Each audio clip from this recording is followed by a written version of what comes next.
Well, that was a hard-fought victory, wasn't it? But that's now 5 in a row. You must be delighted. Yeah, we're definitely delighted with both the performance tonight on quite a heavy pitch, but the result was massive as well. You know we need to get the 3 points now, and we've gone and done that tonight. And were you at all concerned coming into half-time that we looked as though perhaps we'd missed 1 or 2 decent opportunities? Elvis went through early on and perhaps didn't get the connection he would have liked, and then of course Moses missed his penalty. Yeah, you always think that in the back of your mind. You know, maybe I knew that we were going to create more chances, but you might think it might be one of those nights where you don't put one in. But to be fair, Elvis has popped up. We had plenty of chances in the second half as well, and it's a great finish in the end. The ball's bobbled up as he's controlled it, but he's gone on and finished it brilliantly.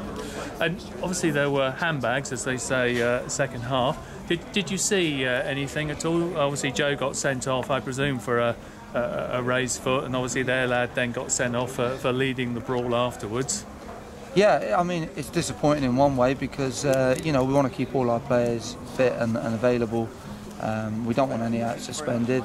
That's important. So it's disappointed, really. I think he sent Joe off for a high tackle going over the top and sent the other lad off coming in with his head. From our point of view, we're not worried about the other lad. We just want Joe to be fit and available, and we're going to miss him now for, I don't know, 2 or 3 games probably. So obviously that's a blow. But there's nothing we can do about it, and you know, we'll have to look at that situation and deal with that accordingly.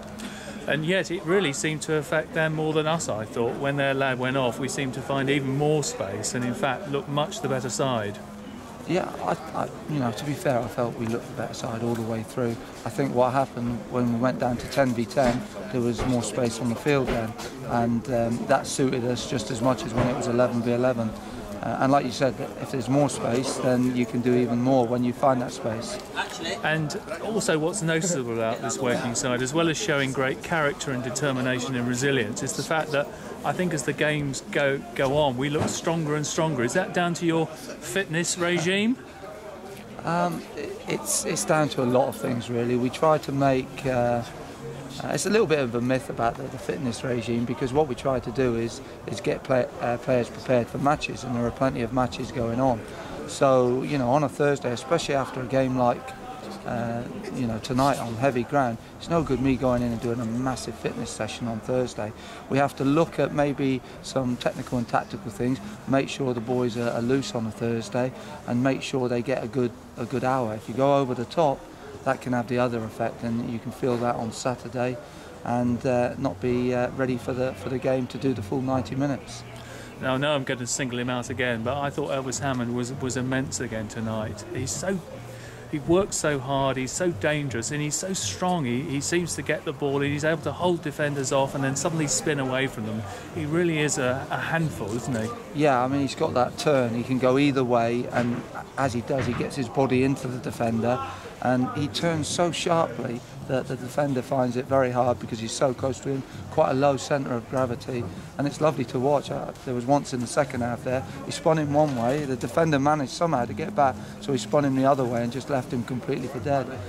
You know, the defender was spinning all over the place in the end.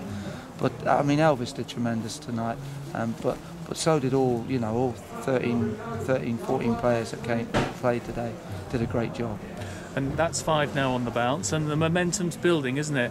I presume, as far as playoff hopes are concerned, it's one game at a time.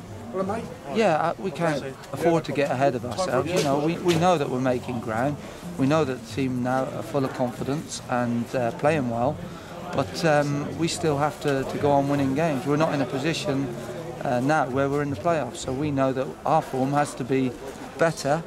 Our performances, or our results, certainly have to be better than the results of those above us. So absolutely no chance for any complacency. Myself and Gary won't allow that to happen. And I think the players now, you know, they're doing a lot of that themselves as well. They realise what we demand from them, and I think we're seeing that they're actually doing things that we like to see in terms of their preparation and in terms of the way they react to things on the pitch. Lovely. Well, thanks very much, Steve, and well done again. Cheers.